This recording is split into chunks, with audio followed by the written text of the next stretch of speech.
여러분, 지금부터 제가 들려드릴 이 이야기는 제 인생에서 가장 아픈 시간이었던 기간이 아닌가 합니다. 4년이라는 결혼 생활이 단 한순간에 무너져 내린 경험 말이죠. 결혼 초기, 저는 정말 운이 좋다고 생각했어요. 아내는 사람들 앞에서 단정한 태도로 절 높여주었고, 양쪽 부모님께도 깍듯하게 인사하며 자신의 몫을 다했거든요. 사실 보기만 해도 속 편한 그런 여자였습니다. 전업주부를 선택한 그녀는 새벽같이 일어나 아침 식탁을 차렸고, 제가 퇴근할 시간을 정확히 맞춰 분위기도 잡을 겸 향초를 켜곤 했어요. 거실은 항상 따뜻했고 그녀의 손길이 닿지 않은 곳이 거의 없었습니다. 밖에서 고생 많잖아. 집에선 푹 쉬어. 그 말을 들을 때마다 저는 천사를 만났다고 생각했습니다. 지인들한테도 자주 자랑했죠. 제 아내요? 정말 잔소리도 없고 가정적인 사람입니다라고요. 그 말이 얼마나 우리의 관계를 축소시킨 표현인지는 나중에야 깨달았습니다. 4년이 쌓인 시간 속에서 저는 한 가지를 놓치고 있었어요. 평탄해 보이는 일상 속에는 항상 작은 갈등과 조정이 있다는 걸 말입니다. 결혼은 감정으로만 유지되는 게 아니라 끊임없는 이해와 노력으로 버텨가는 거죠. 하지만 저는 그걸 감사함으로 착각했습니다. 문제는 저의 동생이 우리 집에 들어오면서 시작됐어요. 동생은 직장에서 권고사직을 당했고 구직 준비를 위해 혼자인 동생을 우리 집으로 초대했습니다. 이사 비용도 줄이고 정신적으로도 힘들어하는 동생을 옆에서 챙기고 싶었거든요. 형으로서 당연하다고 생각했던 결정이었습니다. 그런데 의외로 아내가 먼저 손을 내밀어 주었어요. 당신 동생인데 가족이지. 난 무조건 괜찮아. 충분히 함께 지낼 수 있어. 가족끼리 편하면 좋은 거 아니야? 그 말이 제 모든 걱정을 잠재웠습니다. 동생은 원래 말이 적었어요. 감정을 드러내는 걸 어려워했고 사람들 속에서도 자신을 숨기는 타입이었습니다. 그래서 아내가 먼저 다가가는 모습이 자연스러워 보였어요. 와, 아내가 정말 따뜻한 사람이구나 하고 생각했죠. 그게 제 판단의 실수였습니다. 그리고 그렇게 동생과 한 공간에서 살게 되었습니다. 그러던 어느 날 거실에서 둘이 웃는 모습을 봤어요. 아내가 소파에 앉아 있었고 동생은 바닥에 앉아 그녀를 올려다보고 있었습니다. 그 자체만으로는 이상할 게 없었어요. 하지만 그 웃음의 톤이, 그 시선이 뭔가 다르게 느껴졌습니다. 마치 두 사람만의 세계가 있는 것처럼 말이죠. 왔어? 제가 현관에 들어서자 아내가 밝게 인사했어요. 회식은? 하며 물었지만 저는 그냥 웃고 방으로 들어갔습니다. 그날 밤 저는 이상하게 잠을 설쳤어요. 평소 같았으면 무시했을 느낌들이 자꾸만 떠올랐거든요. 그 이후로 작은 것들이 눈에 띄기 시작했습니다. 아내는 요즘 피곤하다는 이유로 일찍 침실에 들어갔어요. 예전처럼 제가 늦게 들어갈 때까지 기다리지 않게 된 거죠. 피곤해서 먼저 잘게라는 말이 자주 나왔습니다. 그리고 새벽에 물을 마시러 나왔다가 복도 끝, 동생 방의 문이 조금 열려 있는 것도 봤죠. 제 가슴은 이유 모를 불편함으로 가득 찼어요. 하지만 저는 그 감정을 부정하려고 했습니다. 혼자 오버하는 거야, 피곤한 탓이겠지 라며 말이죠. 인정하지 않으면 현실이 되지 않을 거라고 생각했어요. 사람은 정말 자신이 믿고 싶은 것만 보려는 습성이 있더군요. 그렇게 며칠을 버텨냈는데 결정적인 순간이 찾아왔습니다. 회사를 일찍 마친 날이었어요. 거실에 들어서자 아내가 허둥지둥 주방에서 고개를 들었고 동생은 자신의 방문을 급히 닫는 모습이 포착되었습니다. 그 장면 자체가 뭔가 이상했어요. 딱 들킨 듯한 어색함이 있었거든요. 오빠, 오늘 왜 이렇게 일찍? 아내가 웃으며 물었지만 그 웃음은 너무 빨랐고 목소리는 평소보다 두어 옥타브 높았습니다. 저는 그냥 회의가 일찍 끝났어라고 대답했어요. 하지만 그 순간부터 더 이상 외면할 수 없는 뭔가가 제 안에서 움직이고 있었습니다. 그날 밤 저는 소파에 앉아 오래도록 생각에 빠졌어요. 그리고 처음으로 스스로에게 인정했습니다. 이건 분명히 뭔가가 있다. 그 순간부터 저는 모든 감정을 내려놓기로 결심했습니다. 슬픔도 분노도 나중의 문제입니다. 지금은 명확하고 정확한 사실을 파악해야 했어요. 어설픈 추궁은 오히려 제 입장을 더 약하게 만들 수 있었습니다. 더구나 상대가 천사의 얼굴을 하고 있었어요. 저는 이미 한 번 속았으니까요.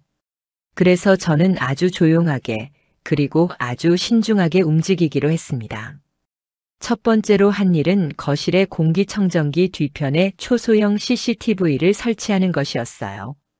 일주일 뒤 새로운 공기청정기가 필요하다며 새 것으로 교체한다고 말했을 때 아내는 아무 의심도 하지 않았습니다. 평소 생활용품을 자주 바꾸던 저니까요. 그렇게 자연스럽게 카메라는 거실과 주방, 복도 일부를 동시에 촬영할 수 있는 각도에 자리 잡게 됐습니다. 녹음이 선명하게 되지 않더라도 움직임과 표정, 신체 접촉만으로도 충분히 의미 있는 기록이 될 수 있다고 판단했습니다. 스마트폰과 연동된 영상은 암호화된 클라우드에만 저장되도록 했습니다. 그 다음 저는 예전에 쓰던 구형 휴대폰을 꺼냈어요. 그 폰에 자동 통화 녹음 앱을 설치하고 제 휴대폰으로 들어오는 모든 전화가 동시에 기록되도록 설정했습니다. 일종의 백업 장치였죠. 며칠이 지났습니다. 저는 평소처럼 정말 평범한 남편처럼 행동했어요. 아침에 출근하고 저녁에 돌아오고 주말에는 함께 시간을 보냈습니다. 하지만 제 눈과 귀는 항상 깨어 있었습니다. 어느 날 저녁 식사 중 저는 일부러 동생을 향해 물었어요. 요즘 자주 와인 마시던데? 와인 좋아하나 봐? 동생은 순간 고개를 갸웃했어요. 그냥 가끔이라고 짧게 대답했죠. 그러자 아내가 끼어들었습니다. 오빠는 술을 별로 안 좋아하니까 같이는 못 마시고 그래서 가끔 기분 전환하려고 그런 거겠지? 라며 덧붙였어요. 그 기분 전환이라는 단어가 계속 맴돌았습니다. 무엇으로부터의 전환일까? 무엇과의 비교일까? 그녀의 한마디 한마디가 조금씩 조각을 맞춰가고 있었어요. 다음 수를 두기로 결심했습니다. 저는 휴가를 내기로 했어요. 하지만 아내에게는 평소처럼 출근한다고 말했습니다. 실제로는 회사 근처 카페에서 노트북으로 원격 업무를 하며 시간을 보냈죠. 그날은 수요일 오전이었습니다. 제가 집을 나서고 난 뒤 스마트폰에 알림이 울렸어요. 아내의 위치 공유 알림이었습니다. 아내가 단지 내 편의점을 방문했다는 기록이었죠.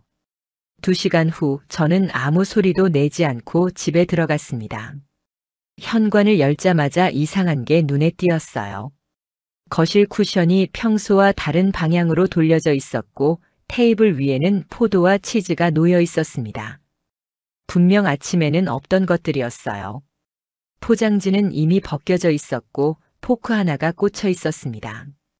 누군가를 초대하기 위한 준비였습니다. 저는 그날 저녁 퇴근한 척 집으로 와서 의도적으로 무심하게 물었어요. 낮에 뭐 했어? 그냥 집에 있었지. 청소하고 세탁기 돌렸어. 집이 깨끗하네. 포도랑 치즈는 언제 사온 거야? 아내는 잠시 멈칫했어요. 그냥 마트 돌아다니다가 샀어라고 대답했습니다. 저는 그냥 웃고 고개를 끄덕였습니다. 하지만 제 안에서는 모든 조각이 맞춰지고 있었어요. 그날 밤 저는 CCTV 영상을 확인했습니다. 오전 11시 36분. 아내가 분홍색 실내복을 입고 테이블 위에 포도와 치즈를 조심스럽게 놓는 모습이 찍혀 있었어요. 11시 40분. 동생이 자신의 방에서 나와 아내에게 무언가를 건넸습니다. 그것이 무엇인지는 각도상 보이지 않았지만 동생의 표정은 조심스러웠어요. 그 다음 둘은 테이블 앞에 마주 앉았습니다. 12시 15분경. 두 사람은 여유로운 표정으로 포도를 나눠 먹으며 웃고 있었어요. 그 웃음은 평소 저와 있을 때의 그것과는 명확히 달랐습니다. 너무 가볍고 너무 편했어요. 12시 20분경. 둘은 소파에 나란히 앉았습니다. 대화는 멈췄어요. 하지만 시선은 계속 마주쳐 있었습니다. 그 침묵이 담아낸 의미가 뭔지는 너무 명확했습니다. 그리고 그 순간 누군가의 손이 카메라를 가렸어요. 딱 하는 소리와 함께 화면이 검은색으로 변했습니다. 그 검은 화면 속에서 저는 한 가지를 깨달았습니다. 이제 더 이상 혼자 속상해하고 화낼 필요가 없는, 그냥 복수만 철저하고 확실하게 하면 된다는 것을요. 카메라가 가려진 순간 저는 모든 감정을 완전히 없애버렸습니다. 이제 이건 단순한 가족 문제가 아니었죠. 아내와 동생은 저를 아무것도 모르는 사람으로 여기고 있었어요. 그것이 제게 가장 큰 무기가 되었습니다. 상대에게 자신이 들키지 않았다고 생각할 때 인간은 가장 자연스러운 실수를 하거든요. 저는 다음 날 아침 평소처럼 출근 준비를 했습니다. 아내는 늘 하던 대로 아침 밥상을 차렸어요. 하지만 그 식탁은 이제 다르게 보였습니다. 그곳은 정성이 담긴 공간이 아니라 연기의 무대였거든요. 저는 식탁에 앉아 말했습니다. 요즘 동생이랑 정말 잘 지내는 것 같아서 다행이야. 처음엔 좀 어색할까봐 걱정했거든. 아내는 밥을 담으며 대답했어요. 아니, 진짜 너무 편한 것 같아. 진짜 농담이 아니라 친오빠 같아서 엄청 잘 지내고 있는 것 같아. 그 말을 받자마자 저는 웃음을 터뜨렸습니다. 자연스러운 웃음이 아니라 계산된 웃음이었어요. 그래? 그럼 내가 좀 더 신경 써서 당신 사랑을 더 받아야겠네. 아내의 손이 잠깐 멈춘 것 같았지만 그녀는 별일 없다는 듯 계속했습니다. 그 첫 번째 신호를 던진 후 저는 패턴을 바꾸기로 했어요. 일주일 뒤 저는 출근 시간을 달리해봤습니다. 토요일 아침 6시 갑자기 회사 일이 생겼다고 말하고 출근을 한다고 말했죠. 하지만 실제로는 회사 근처 주차장에 차를 세우고 1시간을 기다렸어요. 그 사이 CCTV는 계속 녹화되고 있었습니다. 약 1시간 뒤 저는 조용히 집으로 돌아갔어요. 슬리퍼를 신은 상태로 발소리를 최대한 줄여서 말이죠. 거실은 조용했고 주방에도 움직임이 없었습니다. 하지만 복도 끝 동생 방 앞에는 아내의 슬리퍼가 가지런히 놓여 있었어요. 저는 천천히 걸음을 옮겼습니다. 방 안에서 낮은 목소리와 희미한 웃음이 들렸어요. 그 소리는 어떤 형태의 대화도 아니었습니다. 그냥 누군가와 편안함을 나누는 그런 웃음이었죠. 제가 방문 손잡이에 손을 가져가려는 바로 그 순간 안에서 딸깍 하는 소리가 났어요. 문이 잠기는 소리였습니다. 그건 충분했습니다. 더 이상 증거는 필요 없었어요. 그날 저녁 저는 평소처럼 아내에게 영화나 한 편 보자고 말했습니다. 아내는 피곤하다며 거절했지만 저는 웃으며 고집했어요. 그냥 쉬면서 보는 거지라고요. 영화를 틀었습니다. 조명을 어둡게 하고 아내 옆에 앉았어요. 저는 화면만 바라봤습니다. 말 한마디도 하지 않고요. 그 침묵 속에서 아내는 계속해서 자세를 여러 번 바꿨습니다. 뭔가 불편하고 긴장했다는 뜻이었겠죠. 영화가 끝나기 전 그녀는 피곤해서 먼저 자러 가겠다며 침실로 들어갔어요. 그 밤 저는 다시 한번 영상을 확인했습니다. 오후 2시 30분경. 아내와 동생이 거실 소파에 앉아 손을 잡고 있었어요. 그건 그냥 손을 잡는 것 이상의 의미가 있었습니다. 누군가를 다시는 놓지 않겠다는 그런 손잡음이었거든요. 그 다음 장면에서 정말 중요한 순간이 포착되었습니다. 동생이 무언가를 중얼거렸고 아내가 그에게 가까워졌어요. 그러더니 아내가 말했습니다. 형이 너무 둔해서 다행이야. 만약에 좀 더 똑똑하고 눈치 빨랐으면 진짜 들키고 남았을 거야. 그 문장은 끝나지 않았지만 그 의미는 명확했습니다. 그들은 저를 무시하고 있었던 거죠. 단순히 불륜이 아니라 저를 우습게 여기고 있었어요. 그건 배신이라는 단어로도 부족했고 그 어떤 단어로도 설명할 수가 없었어요. 저는 그 영상을 여러 번 재생했습니다. 다시 한번 또다시. 그 과정에서 제 감정은 완전히 얼어버렸어요. 슬픔도 분노도 사라졌습니다. 남은 건 오직 한 가지뿐이었습니다. 명확한 결론이었어요. 다음 날 저는 새로운 계획을 짰습니다. 아내와 동생의 경계심을 완전히 없애버리기 위한 목적이었죠. 저는 이벤트처럼 아내에게 화분을 선물했어요. 그리고 동생에게 등을 툭툭 두드리며 요즘 집에서 지낼 만해? 고 물었습니다. 아내와 동생의 표정이 순간 풀렸어요. 마치 자신들이 들키지 않았다고 확신한 듯한 느낌이었죠. 그렇게 사흘이 지났습니다. 그 사흘 동안 저는 그들의 모든 움직임을 기록했어요. 몇 번을 만났는지, 언제 만났는지, 어떤 표정으로 마주했는지. 모든 것이 조각이 되었습니다. 그리고 저는 마지막 카드를 준비하기로 결심했어요. 토요일 오후였습니다. 날씨는 맑았고 바람까지 산뜻했어요. 제 계획을 실행에 옮기기에 완벽한 날씨였습니다. 아침부터 저는 준비했었어요. 짐가방을 일부러 준비하고 출장이 있다고 말했습니다. 목요일 밤부터 짐을 꾸렸어요. 아내 눈에 띄도록요. 그래야 그들의 마음이 완전히 놓이니까요. 출장 다녀올게. 아마 내일 저녁쯤 돌아올 것 같아. 아내는 잘된 일이라는 듯이 웃으며 인사했습니다. 운전 조심하고. 그 말이 제 마음의 아픔으로 들렸어요. 아내의 그 웃음은 이미 다른 누군가를 기다리고 있다는 뜻이었거든요. 저는 차를 끌고 회사 근처 숙박시설로 향했습니다. 겉으로는 출장 중인 직장인이었지만 실제로는 스마트폰 화면에 CCTV 실시간 영상을 띄워놓고 기다리는 감시자였어요. 제가 떠난 지 1시간 15분이 지났습니다. 첫 번째 알림이 울렸어요. 동생 방문 열림 감지. 저는 숨을 고르고 화면을 켰습니다. 거실이 보였어요. 테이블 위에 작은 접시들이 놓여 있었고 그 위에는 치즈, 견과류, 생과일, 그리고 작은 그릇에 담긴 초콜릿 소스가 준비되어 있었습니다. 이건 혼자 먹는 간식이 아니었어요. 그 순간 복도 저편에서 익숙한 실루엣이 나타났습니다. 아내였어요. 그녀는 얇은 실내복 위에 가운을 걸친 채 트레이에 담긴 2잔의 음료를 들고 있었습니다. 한 잔은 커피, 한 잔은 차였어요. 최근 동생이 좋아하는 음료들이었습니다. 그녀는 동생 방 앞에 섰어요. 손등으로 머리카락을 정리하는 모습이 보였습니다.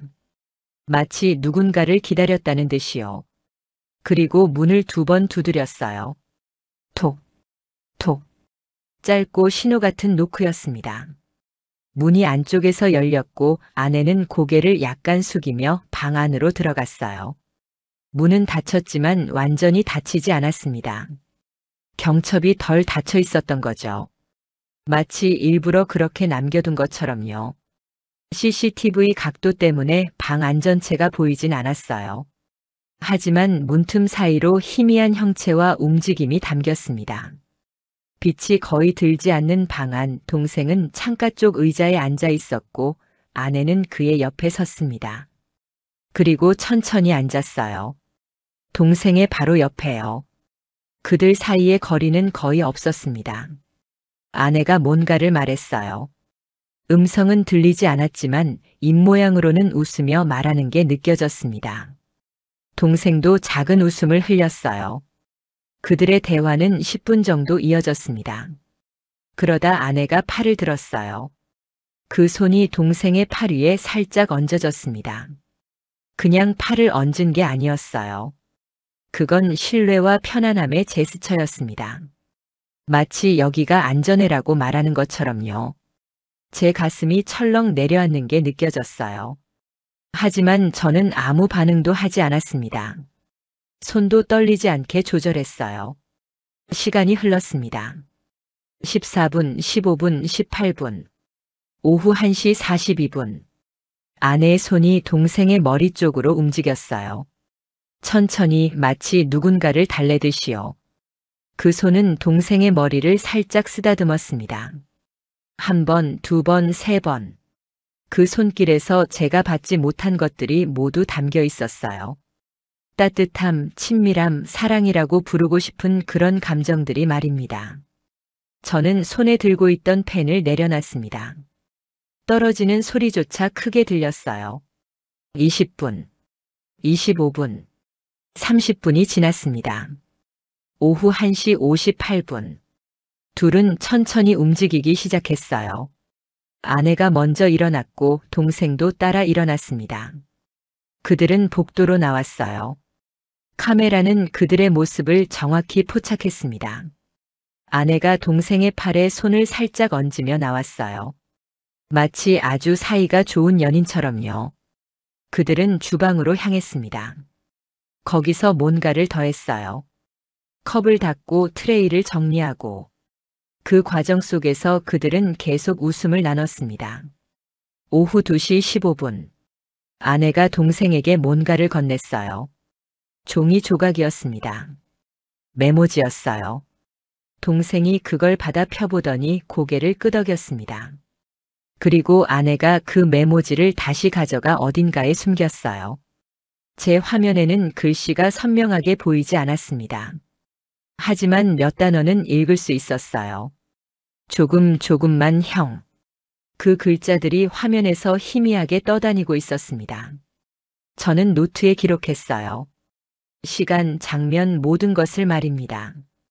이 영상들과 함께 이렇게 정리해 놓은 것들이 나중에 아주 중요한 증거가 될 거라는 걸 이미 알고 있었거든요.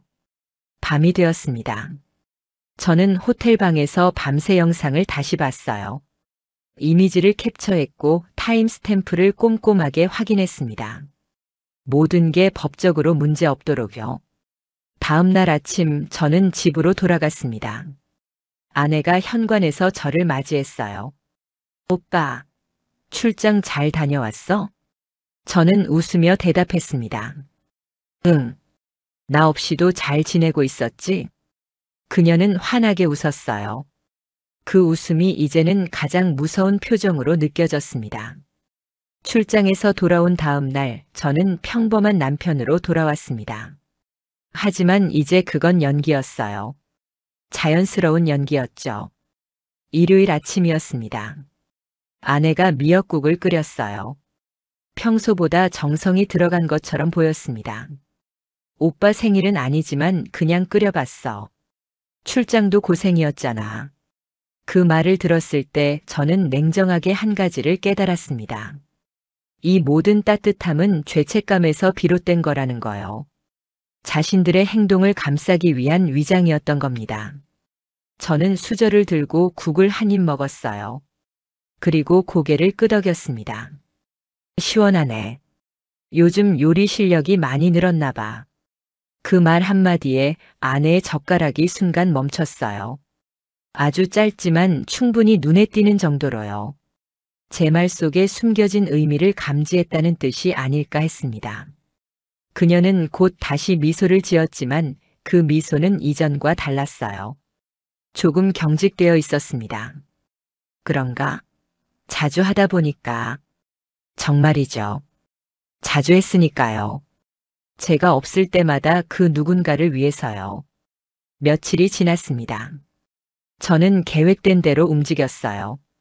어느 날 거실에서 저는 의도적으로 큰 목소리로 전화를 받기 시작했습니다.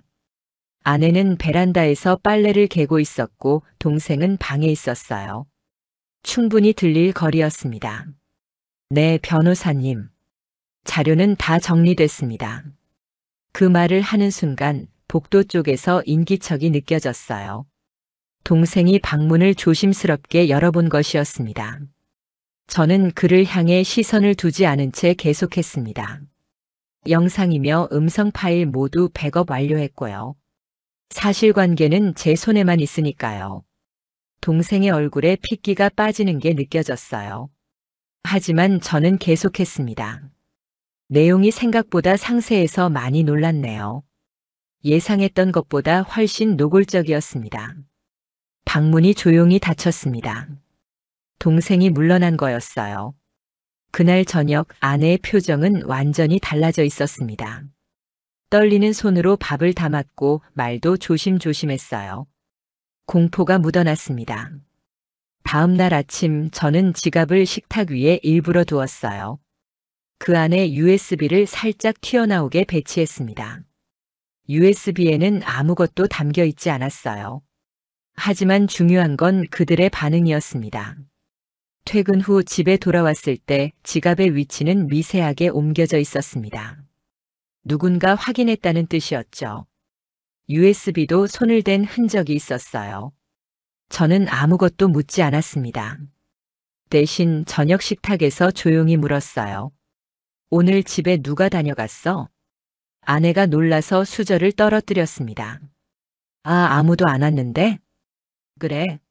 근데 지갑 위치가 좀 바뀌어 있더라고. 이상해서. 그 말에 동생은 밥을 씹지도 않은 채 삼키려고 했어요. 아내는 입술을 깨물었습니다. 그들은 이미 느끼고 있었어요. 자신들이 들켰다는 걸요.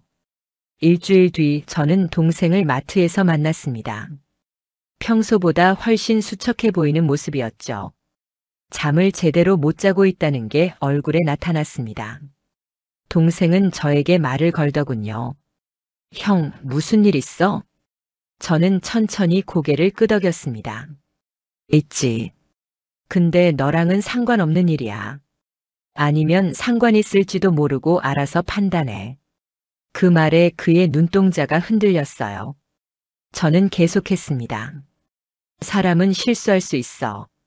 그런데 그 실수가 반복되면 그건 실수가 아닌 거야. 그건 본인의 선택이겠지.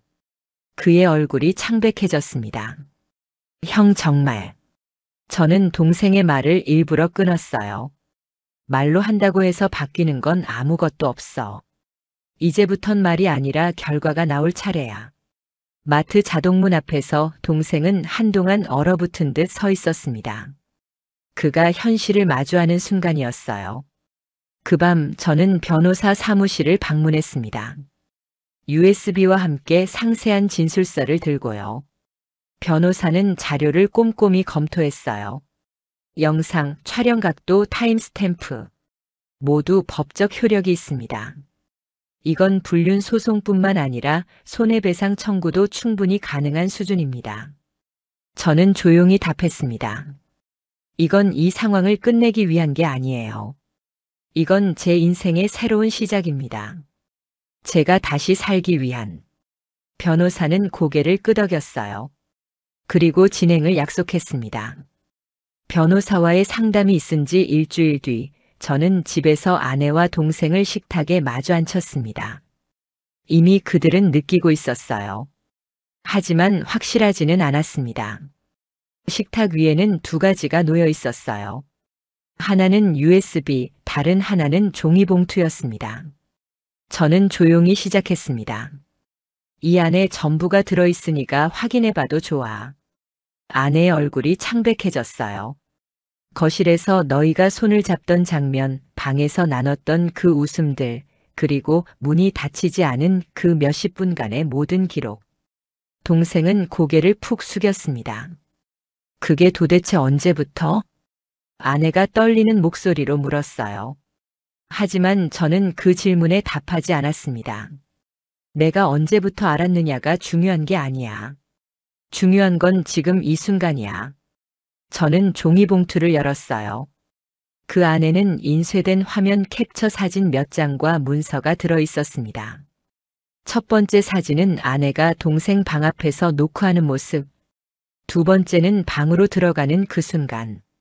세 번째는 그들이 나란히 앉아 있는 형체. 그리고 마지막은 아내가 그의 머리를 쓰다듬는 장면이었어요. 각각의 사진 하단에는 타임스탬프가 명확히 찍혀 있었습니다. 아내가 그 사진을 들었어요. 손이 심하게 떨렸습니다. 첫 장을 넘기자마자 눈물이 흘렀어요. 하지만 그건 후회의 눈물이 아니었습니다.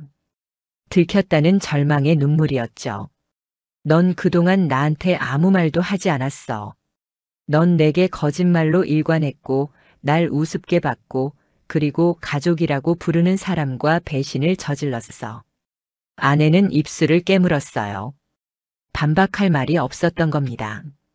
저는 동생을 바라봤습니다. 넌 내가 힘들어할 때 가장 가까운 곳에 있어야 할 존재고 내 편이어야 할 사람이야. 그런데 동생이 아니라 결국에는 적이 되는 선택을 했네. 동생은 여전히 고개를 들지 못했어요. 일주일 뒤 법원에 소장이 제출되었습니다. 피고인은 둘이었어요.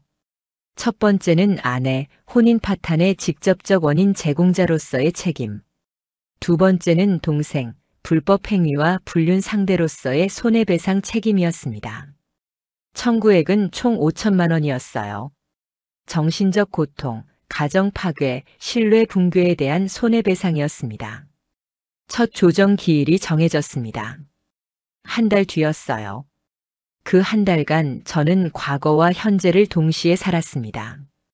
낮에는 회사에서 평범한 직장인이었고, 밤에는 변호사와 함께 법적 전략을 짰어요. 아내는 변함없이 밥을 지었지만 그 밥에는 더 이상 따뜻함이 없었습니다. 동생은 대부분 자신의 방에만 있었어요. 조정 기일이 다가왔습니다. 법원 복도는 조용했어요. 아내와 그의 변호사가 한쪽에 서 있었고 동생은 혼자 앉아 있었습니다. 변호사조차 고용하지 못했거든요. 나중에 알았지만 그건 더 큰 죄책감 때문이었어요. 판사실에 들어갔습니다. 판사가 아내에게 물었어요. 불법 행위를 인정하십니까? 아내는 한참을 고민하다 말했습니다. 네, 인정합니다. 혼인 파탄에 대한 책임을 인정하십니까? 다시 한 번의 침묵. 그 다음 낮은 목소리로. 네, 모두 저의 잘못입니다. 동생도 마찬가지였어요. 변명조차 하지 않았습니다. 판사는 저를 바라봤습니다. 합의에 도달할 의사가 있으신가요? 저는 생각했어요. 긴 시간 그리고 답했습니다. 피고인들이 책임을 인정한다면 합의 금액은 조정할 수 있습니다. 하지만 법적 책임만큼은 확실하게 지어야만 합니다. 판사가 고개를 끄덕였어요. 최종 판결은 다음과 같았습니다. 피고인 아내에 대한 판결, 혼인 파탄 책임 100% 인정. 위자료 2천만 원 지급 명령. 이혼 확정. 피고인 동생에 대한 판결, 불법 행위로 인한 손해배상 3천만 원 지급 명령. 개인 신용도 등재. 법정이 무거운 침묵으로 감싸였습니다. 법원을 나오면서 저는 아내와 동생을 마지막으로 봤어요. 그들은 얼굴을 들 정신조차 없어 보였습니다. 아마도 죄책감 때문이겠죠. 그 주 회사에서는 동생의 행위에 대해 알게 되었어요. 어떻게 알았는지는 중요하지 않았습니다. 중요한 건 결과였어요. 동생의 입사 예정이던 회사는 채용을 취소했습니다. 이유는 간단했어요. 도덕성 문제. 동생은 더 이상 제 집에 있을 수 없었습니다. 그는 일주일 뒤 짐을 싸들고 나갔어요. 아무 말도 없이요. 아내는 정해진 기간 내에 위자료를 지급했습니다. 아무 항의도 없이요. 그리고 이혼 서류에 서명했어요. 법원 판결을 받아들였다는 뜻이었습니다. 모든 것이 법적으로 종결되고 난 후에도 저는 오랜 시간 그 법원 계단에 앉아 있었어요. 누군가는 복수에 들뜬다고 말할지 모르겠지만 저는 그렇지 않았습니다. 제 감정은 이미 어딘가에 내려놨거든요. 소음이 가득한 세상 속에서 저는 침묵을 택했습니다. 화도 울음도 소리치는 것도 아니었어요. 그저 침묵했습니다. 그리고 그 침묵이 가장 무서운 것이라는 걸 깨달았어요. 이혼 절차는 생각보다 오래 걸렸습니다. 3개월, 반년, 그리고 마침내 1년이 다 되어갈 즈음 최종 확정이 났어요. 그 기간 동안 저는 회사 생활을 계속했고 친구들을 만났고 일상을 살았습니다. 하지만 그건 모두 연기였어요. 진짜 저는 다른 곳에 있었습니다. 어머니는 제게 전화하셨어요. 목소리가 낮으셨습니다. 내 동생. 우리는 다시 보지 않기로 했다. 그리고 그 며느리였던 여자도 우리 가족에 더 이상 없는 사람이다. 아버지는 저를 불러내셨습니다. 커피숍에서 만났습니다. 너는 이겼다. 감정에 휩쓸리지 않고 끝내버렸다. 그게 가장 어려운 거야. 많은 사람들이 분노에서 헤어나오지 못하고 평생을 그 감정에 지배받아. 넌 다르게 살아갈 수 있겠구나. 그 말을 들었을 때 저는 처음으로 울음이 나올 뻔했어요. 하지만 그 눈물도 흘리지 않았습니다. 제 안에는 이미 눈물을 흘릴 만한 감정이 남아있지 않았거든요. 이혼 확정 3개월 후 저는 우연히 동생을 마주쳤습니다. 회사 근처 건널목에서요. 동생은 저를 보자마자 얼굴이 창백해졌어요. 고개를 돌리려 했지만 이미 늦었습니다. 우리의 눈이 마주쳤거든요. 저는 아무 말도 하지 않았습니다. 단지 그를 바라봤어요. 그 시선만으로도 충분했습니다. 동생은 서둘러 다른 방향으로 걸어갔어요. 도망치듯이요. 그 뒤로는 다시 만나지 않았습니다. 아내는 한 달 뒤에 편지를 보냈어요. 2장짜리 편지였습니다. 처음엔 정말 그냥 편해서였어. 당신처럼 편했어. 그래서 조심성이 없었고 그게 자꾸만 커졌어. 처음엔 농담이었어. 정말이야. 그런데 어느 순간 농담이 아니게 되었어. 나중엔 뭔가 막힐 때마다 그쪽으로 가서 이야기했어. 당신한테는 할 수 없는 말들을. 그게 점점 더 깊어졌어. 나쁜 선택이라는 걸 알면서도 당신을 무너뜨릴 생각은 진짜 없었어. 하지만 결국 내가 무너졌네. 그리고 나 혼자가 아니라 우리 모두가. 정말 진심으로 미안해. 저는 그 편지를 읽고도 아무 감정도 느끼지 않았습니다. 그게 더 슬펐어요. 내가 어떤 감정도 가질 수 없는 사람이 되었다는 뜻이었거든요. 하지만 그게 나쁜 건 아니었습니다. 그 감정의 공백 속에서 저는 처음으로 숨을 쉴 수 있었거든요. 이제 저는 혼자입니다. 하지만 그 혼자는 외로움이 아닙니다. 그건 자유입니다. 누군가를 믿다가 깨지는 경험을 했을 때 사람은 2가지 길을 선택할 수 있어요. 하나는 더 이상 아무도 믿지 않는 것. 또 다른 하나는 자신을 먼저 믿는 것이었어요. 저는 후자를 선택했습니다. 직장에서도 저는 달라졌어요. 어떤 거짓도 쉽게 허락하지 않게 되었고 작은 신호도 놓치지 않게 되었거든요. 그게 냉정해 보일지도 모르지만 그건 생존이었습니다. 친구들도 저의 변화를 느꼈어요. 예전처럼 상처받지 않는다고요. 하지만 저는 상처받지 않는 게 아니라 상처를 다루는 법을 배웠을 뿐입니다. 그리고 지금 저는 이 이야기를 여러분들에게 전하고 있습니다. 여러분들이 이 이야기를 보면서 느낄 감정이 무엇인지는 모르겠어요. 분노일 수도 있고 슬픔일 수도 있고 혹은 당신 자신의 상처와 겹쳐 보일 수도 있겠죠. 하지만 제가 여러분들에게 전하고 싶은 말은 이거예요. 가족이라고 해서 모든 게 용서되는 건 아닙니다. 사랑이라고 해서 모든 배신이 정당화되는 건 아닙니다. 그리고 침묵이 항상 약함을 의미하는 건 아닙니다. 침묵은 때로 가장 강력한 언어입니다. 그것이 진실로 뒷받침되었을 때 말이죠. 저는 지금도 조용히 살아갑니다. 아프지도 않은 척, 괜찮은 척 하지 않아요. 그냥 그대로 살아가는 거죠. 어제의 아픔도 오늘의 외로움도 내일의 불안도 함께 안고요. 그리고 그렇게 살아가는 제 모습 자체가 가장 큰 승리라는 걸 이제 알 수 있게 되었습니다.